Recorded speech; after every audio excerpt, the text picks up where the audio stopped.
while we wait, I can start answering some questions that some of you sent in during sign up. So there was a question about data security. You can review our general privacy policy and our terms at getgrist.com/privacy or getgrist.com/terms. You can also find links in the footer of our website.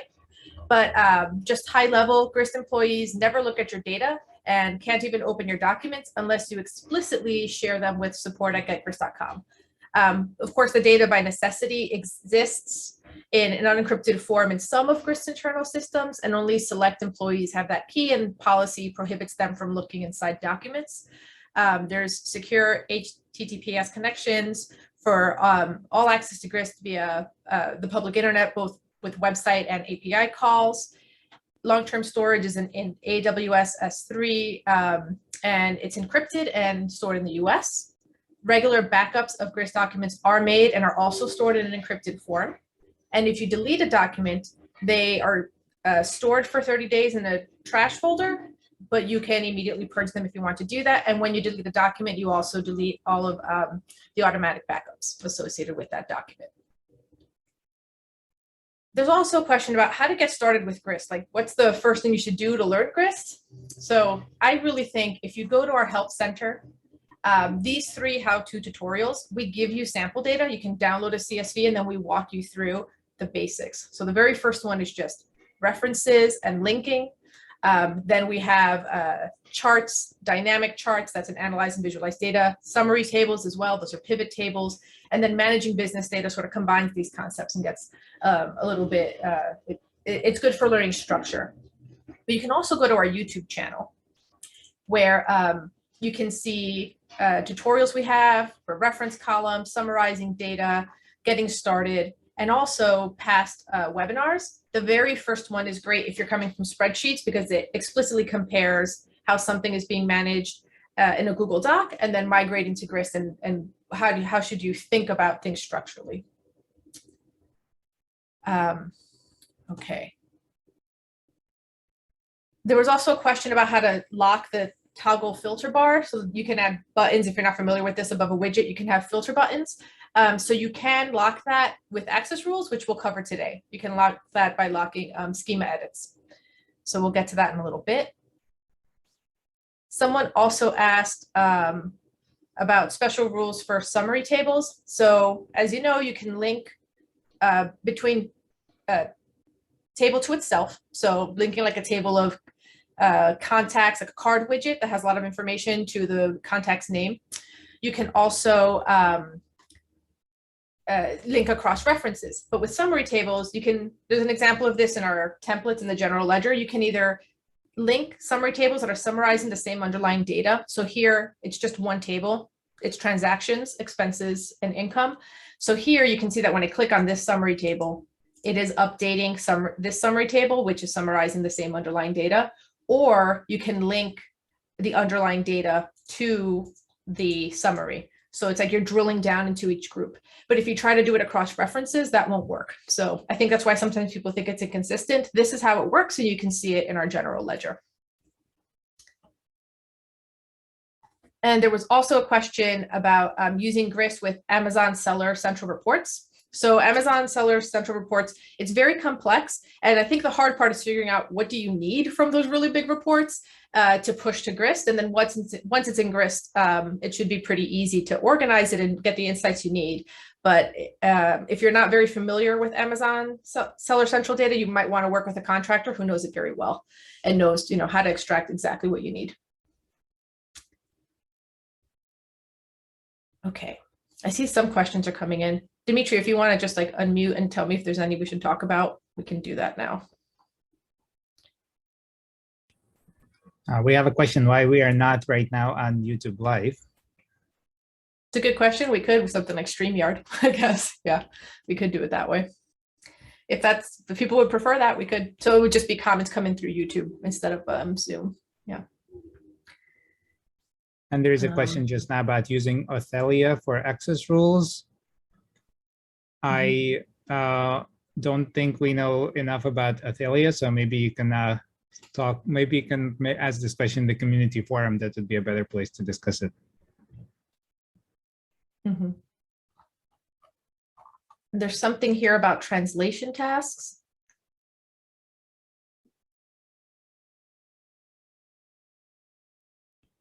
Yeah, I responded to that. Okay. I think that sounds like a very good Yeah, application access of rules. access rules in particular. So yeah. Okay, great. This is the right webinar. Okay. So I think we can start. So I'm working with a project management template. So the way that this template's being used is there's a long list of tasks. Here's where you can see all the tasks unedited. And we have different dashboards where we can see things by person, who is it assigned to. We can flag tasks that are stuck or that have missed their deadline. We can also organize tasks into their projects. So you click on a project, you can see where it's at. There's also a department with corresponding projects. I think our fourth webinar was about creating dashboards. So if you want to know how to do things like that, that would be a good one.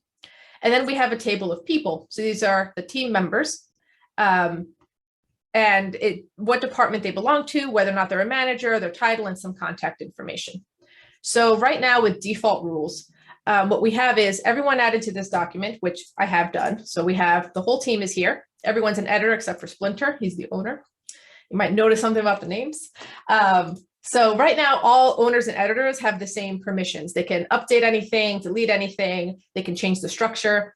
So one of the first things we might want to do is limit it so that only owners can edit the actual structure of this document. That is, create or delete columns, change formulas, change how the document works.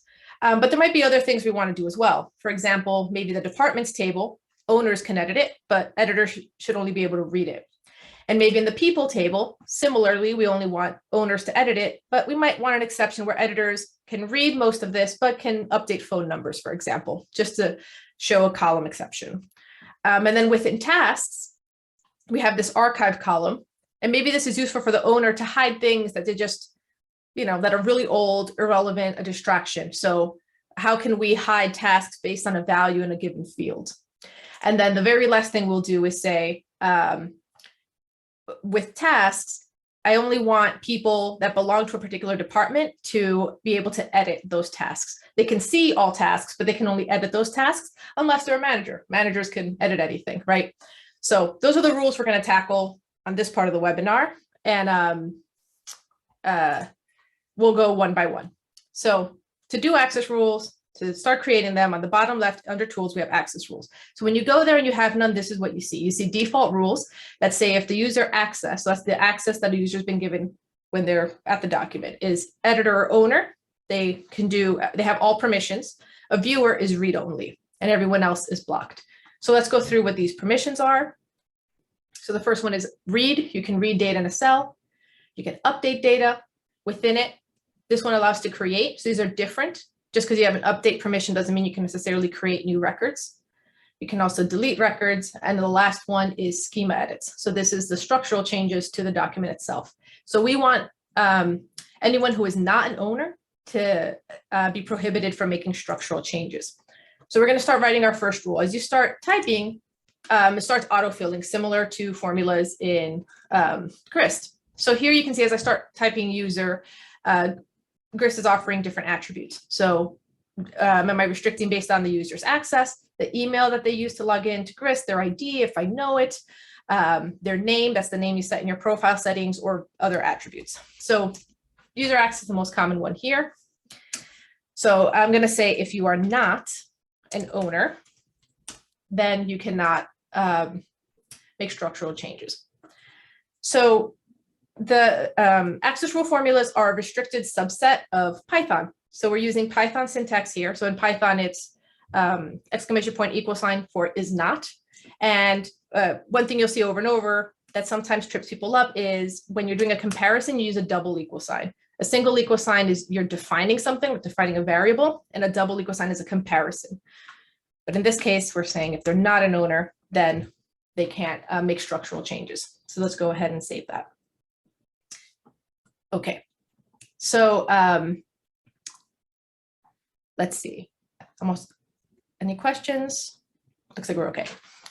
Okay, so the next thing we want to do is start creating some of those table rules. So right up here, we can add a rule. When you click on the drop down, here's all of the available tables. we'll do the simplest case first, which is departments. So as soon as you start writing a table rule, these default rules are for tables in which you don't have any rules. So we need to once again confirm that owner should have full permission to this table. So if the user access is owner, and notice I did the double equal sign, then you're allowed everything. But editors, we said we want editors to only be able to read things. So if the user access is an editor, this drop-down menu has quick little shortcuts. You can either allow all, deny all, read only. So we want read only, and everyone else should be denied all. So we'll save that. And then we wanted to do a similar thing for the people table. So same thing. Owner, so the auto feels nice, and then user editor, and then you can use those shortcuts. So that's a quick way to set that up. And then in the people table, we wanted to have an exception for a column. So we said we want the column, the phone number column, to be the only one that editors could edit if they wanted to. So in the rule for the table people, in this little menu over on the right with the 3 dots, we can add a column rule. We choose the column for which we want to make that rule. And now we're saying if the user access is editor, then they have full permissions, which in this case would be read and update. There's no create or destroy for columns because that's a structural change. So we can go ahead and save that. And I'm going to pause here and we're going to start seeing if this is working the way we want it to. It should, but I always double check, right? So you can view as people on your team. So I'm going to view it as Raphael, who is an editor. So I'm viewing it as him. This is the signal that that's what's happening. If I go over to department, can I add a new department? And it says that it's blocked by access rules over on the bottom right. And we can add memos to this, which we'll do in a minute. So same thing in the people table, you shouldn't be able to change anything. It's blocked by access rules. So let's say in this one in particular, we wanted to add a memo so that the user knows why they're being blocked or if there's any actions they should take, or sometimes to help us identify which rules being violated.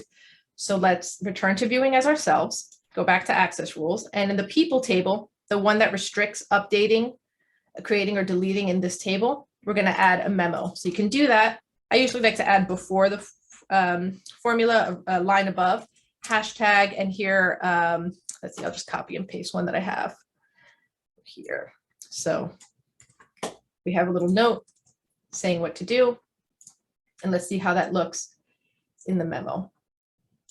So we'll view as Raphael, back to the people table. So again, he wants to make a change that he's not permitted to do, and it says to talk to Splinter, but phone numbers he should be able to do because we made that exception. So that one did take. Okay.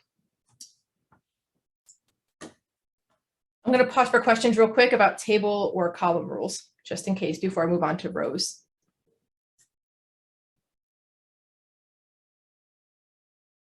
Oh, one more thing I wanted to show about access rules, I just remembered, because we're doing this at the table level, and I think this sometimes confuses people. So we're blocking the table department, but that also means, say we're in a different table, like projects that has a reference to department, and someone wanted to add a new record to department here, and they don't have the rules to do so. So I'm looking at this as Raphael. It'll still be blocked because doing so would be adding a record to the departments table. So remember, we have different views and different dashboards, but it's the same underlying tables. Okay, so let's see. Okay, so we'll move on to row level values. So we have here these archive tasks that we don't want editors to see. So we don't have any table rules yet for tasks, so let's add one.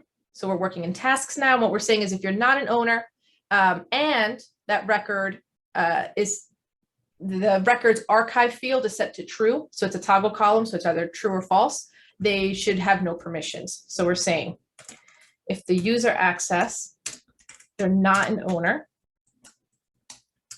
and so this is how you can use and or. The records, this is how we're referencing values in a record within this table. So the record in the all task table in the archive column is set to true, then deny all. But otherwise, so I'm going to say if your user access is in owner or editor. So this is going in order. So the order of the rules matter. So, so we'll see what happens now when we look at this as Raphael. And actually, we can still make this last one deny all as well. So if I view this as Raphael, I go to all tasks, you can see that he's not seeing the ones that were archived. So the rules go in order. So first, he's not an owner, so he shouldn't see those. And after that, yes, he can see records.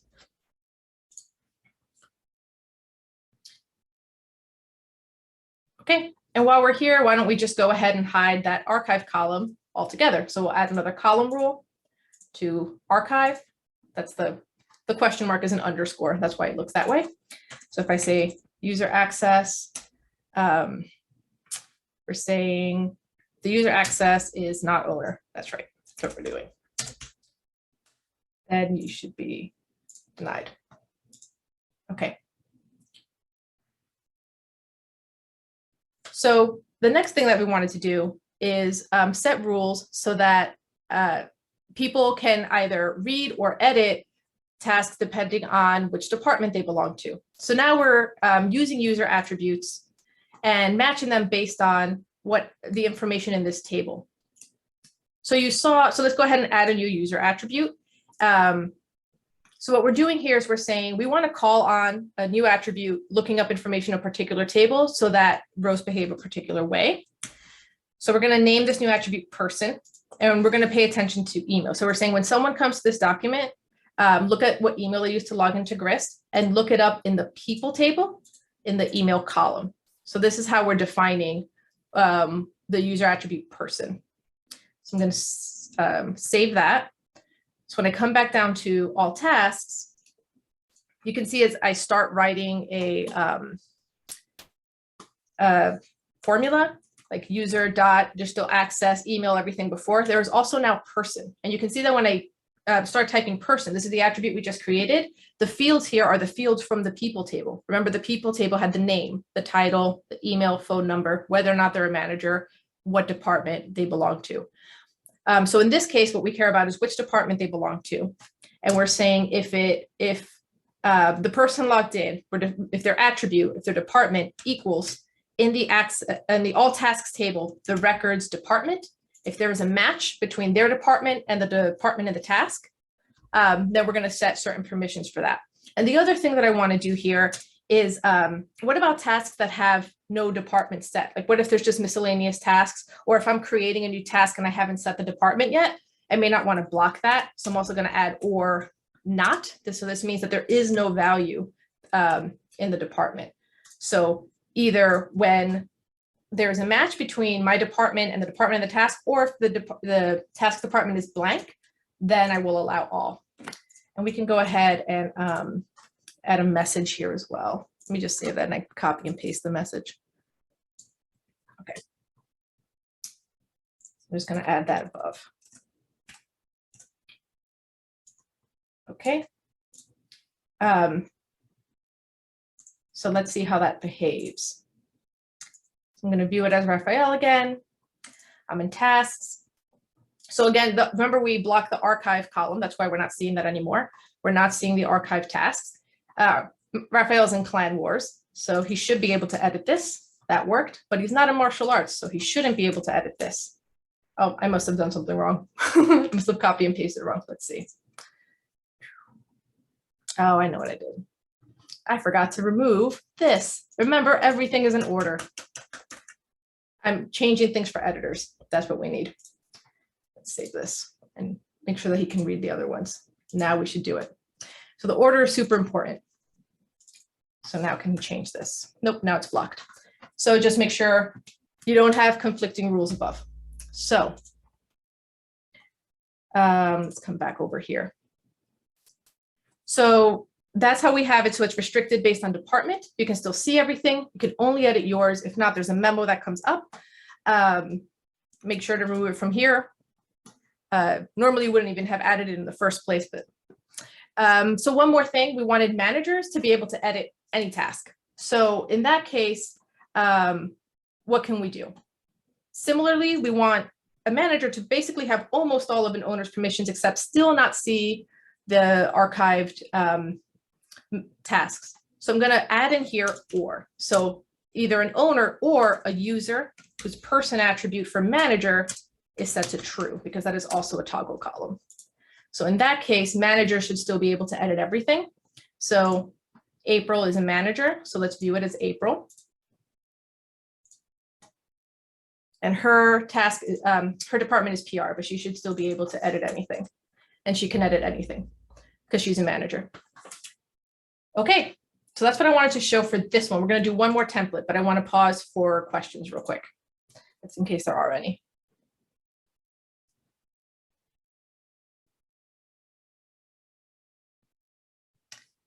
And I wanted to make one more note. In this case, since I'm doing this for a webinar and I'm trying to show you the different rules, here we're not really thinking about viewers, because in this document there are no viewers. It's a private document. It's not publicly shared. Everyone is an editor. But you might also want to take into account what happens to viewers when setting up rules, especially if you have any.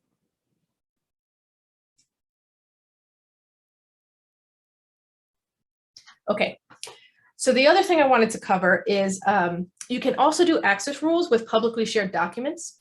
So we're going to switch to a new use case. So in this case, I'm doing a giveaway. I'm giving freebies out. And what I want is to provide a link, a publicly shared link, so that people can come in and edit things, but I only want them to see and do particular things. So what I want is they should be able to see this list of freebies. Nothing here is very personal. So what am I giving away? What's the description? How many am I giving away? And how many are remaining? So as people are claiming things, the stock will go down. And when they come in, they shouldn't be able to see anything here. It should just be an empty card. And also, I'm only giving things away to subscribers. So there's a list of eligible recipients here. So what I really care about is I need a way for someone to verify, even though they're not logged into Grist, they're anonymous. They're coming in through a link.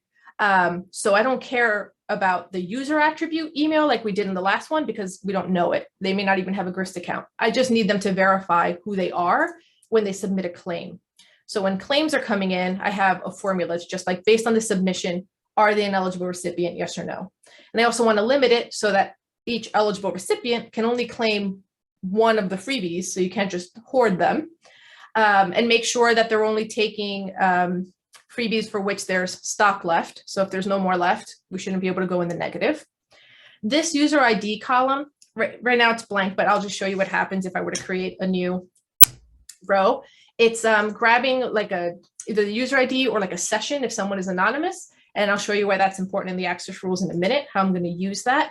But the user ID is being filled in by a trigger formula. We have a webinar about trigger formulas if you want to look at it. So that's a formula that's only firing either when you create a new record or when a record is updated or any specific field is updated. And this is just using a formula somewhere else. So I want people to come in, see all of the freebies, only see these two columns for their own claim. So they shouldn't be able to see anyone else's claim, but they can see their own claim. And they shouldn't be able to see the eligible recipients. So let's set up some access rules for that. So I already went ahead and did the stuff we just learned. So locked it down so editors cannot change the schema. This is also really important because even if you like hide, if you don't lock down schema, but you hide like some columns, if you're trying to hide some data, but someone has schema permissions, they can use formulas to find data in those other columns. So it's very powerful because you can do a lot of stuff with formulas if you know how to use it. So if you really want to lock something down, you need to make sure that that the users that you want to restrict do not have schema edit permissions. So in the freebies table, the owner can see everything. Guests or editors should only be able to read it. And I have eligible recipients, only the owner can see it. Claims, only the owner can see it. So we want to start adding rules. So one of the things we wanted to do is we want to say that only eligible recipients may claim gifts. So I'm going to add a memo first. So all of this is in claims. All of this is happening in claims. That's where we had those formulas. So what we're saying here, so the first memo is, only eligible recipients may claim gifts. Verify your identity by entering your email first. That's errors because I don't have a formula yet. So so far we've been doing record. So that's what's the value in record. If we do new record, Now it's what's the value in the record after you hit enter. So when you create a record, a particular field should have a particular value. So what I'm saying is, if you're creating a new record and you're a subscriber and you're not a subscriber, it's not set to true, then you shouldn't be able to do it. You can't add it, you can't update it, you have no permission. So you must be a subscriber to do anything. Then the very next thing would be the thing I mentioned with the user ID. So we're automatically capturing a user session ID with that trigger formula. And what we're doing is we're saying, for somebody who is a visitor, we don't really know who they are. Well, if their session ID matches the field user ID where I put the trigger formula in, or actually I'll do the restrictive here. So if it doesn't match, then deny all. So what we're saying is all the claims that was made by somebody else, everybody else who's claiming things, you shouldn't see it because you're not them. And we know you're not them because you don't have the same session ID. So now let's focus on what you can do. So I'll put another memo in, which is reminding people of the rules of this giveaway. So you can claim one of the available gifts while stocks last. So again, we're looking at new records because people are adding something new when they come in. So if a new record, there was that like allow one column, which was counting how many claims a person has made. So if it's less than or equal to 1, so if you have a maximum of 1, we're going to allow that. And you can use parentheses as well. So what we're going to say here is we're going to say two things. And this could be a little tricky to wrap your mind around, but when you're selecting an item, so I'm just going to write it out and then explain it actually. Whether or not it's available. So what we're saying is, so long as if there isn't less than 0, so if you have less than 0 in stock, then you can't claim it. And then here we're saying also if it's blank, we're still allowing this to happen. So the opposite of having something would be not having something, then we'll allow all. So we're saying is if you have, if there's stock left, you can add a claim. So, and otherwise you can't do anything. So let's save this. In order to test this, we want this with visitors. We need to make this publicly accessible. It currently isn't. So we go to manage users, public access on, their editors, so that way they can make these updates. We're going to confirm that. And the way I'm going to look at this is I'm going to look at this as, well, let me grab a eligible one first. I'm going to view this as my personal email. So I don't know if you know this, but you can have multiple accounts and you can switch between them quickly. You can just add an account. So I'm going to switch to my personal. So now I'm visiting. I'm no longer the owner of this document. I'm a visitor. So you can see, I can't see eligible recipients. I can't see any claims, and I just have an empty card here. So what happens if I try to enter an ineligible email? It'll block me and say that only eligible emails can receive a gift. Okay. So then I'm going to go ahead and add an eligible email. And now I want to select an item. So the reason I could add this, even though it's blank, was because of, remember if it's allowed if this is blank, basically. So what if I try to snag a free commission? There's no more of those left. So it'll say, nope, claim one of the available gifts while stock lasts. Okay, so I'll get a Dreamweaver. That sounds fine. And then what if I wanted to try and get yet another one? So I go ahead and I add another valid email again. Nope, only one. So it's not going to let me do that. But I can go back to this previous one and change it if I'm like, well, I really want the instance. So that's how you can use access rules with a publicly editable doc to unlock new and interesting use cases. Okay. Any questions about this?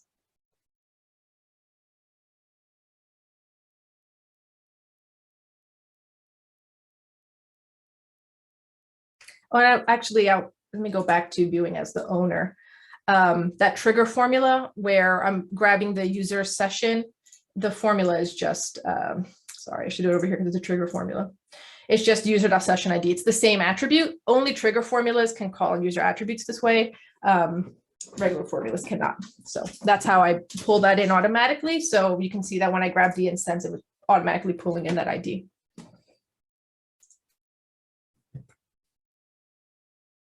Yes. Oh, I'm glad Dimitri shared that link. The other thing I was going to say about access rules is I covered some of those conditions, but if you go to access rules in the support site, this is very helpful. So tells you the user attributes, rec, newRec, the operators that you can use, and some of the things that we covered here.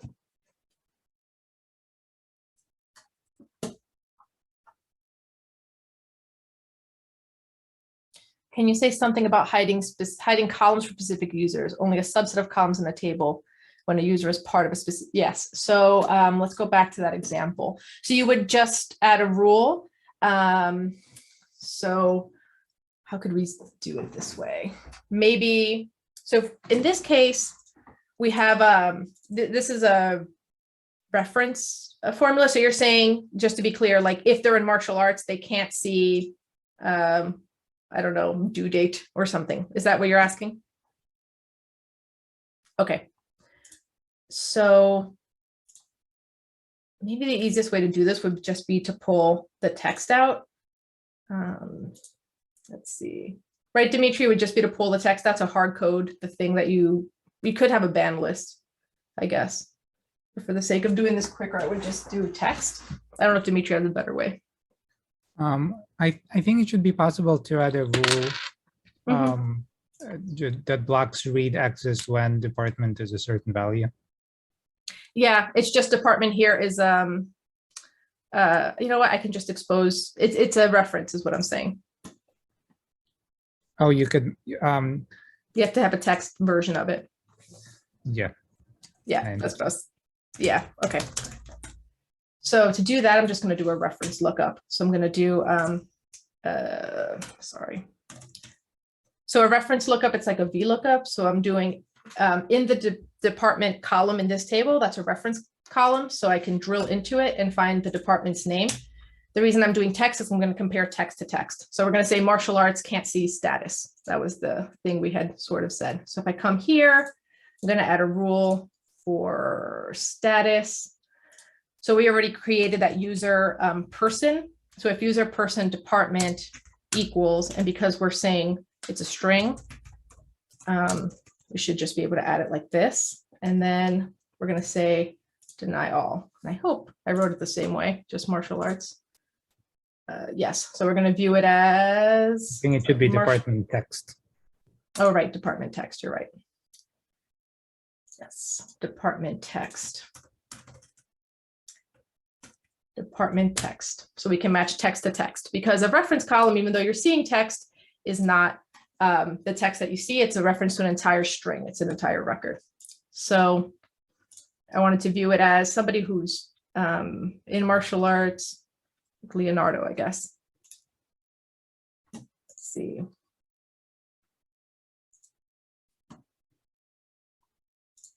Yeah, so he can't see status. So that's how you would do it. We just needed to match the actual text.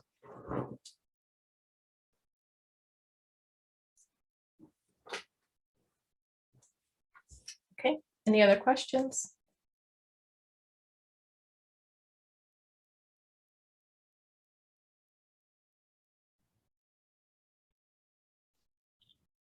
Thank you, Anais. It's pretty awesome. One thing I just wanted to add, if you go to this help center where access rules are documented, you'll notice that it says at the very top that it's experimental. In reality, the rules work. They're well tested and they're used in practice. The reason it's marked experimental is because they're still hard to use. And we realize that, and we are going to try to make it simpler. Meanwhile, if you have any trouble solving what you need with access rules, you totally feel very welcome to use the community forum, and we'll be there to help you set it up. So basically, that's our acknowledgement that we need to provide extra support until we make it easier. Yeah.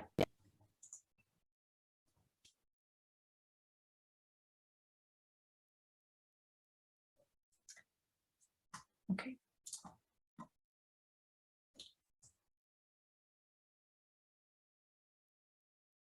All right. Well, thanks everyone. If there's no more questions, oh, can we display images from URL in table instead of using custom? No, I think just with the custom widget right now. But the custom widget, I don't know if you've noticed, there was a release recently where custom widgets now, it's not gonna, I don't have any great examples here, but if I were to add a custom widget here, it's not gonna look great, but I just wanted to show you, you can have image viewer and you can have it select. So there's a configurator here, and then you can configure things a lot easier in the creator panel. And there's other things here, including the map, markdown editor, print labels, inspect API, which is pretty cool. So that'll make things a bit easier.